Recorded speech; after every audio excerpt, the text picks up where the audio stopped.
নমস্কার বন্ধুরা, আবার চলে আসলাম ছোটো একটা ভিডিও নিয়ে। সবাই কেমন আছেন? আসলে ভালোই আছেন। সবাইকে শুভ বাংলা নববর্ষের শুভেচ্ছা ও ভালোবাসা জানাই। বছরটা সবার ভালো কাটুক এই কামনা করি। বন্ধুরা, আজকে রান্না করেছি দুপুরে উচ্ছে ভাজা, মিষ্টি কুমড়ো ভাজা আর কুমড়ো শাক বানিয়েছি। মাছ ভেজি করেছি, সব কিছু দিয়েই করেছি এটা। অনেকটা লেট হয়ে গেছে, আজকেও ইলিশ মাছে ভাজা করেছি।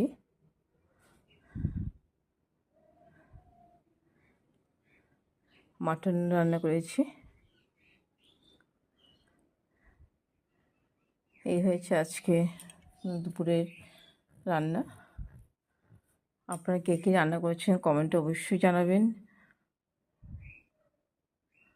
আর আমার দুপুরের থালিটা কেমন হয়েছে কমেন্টে বলবেন।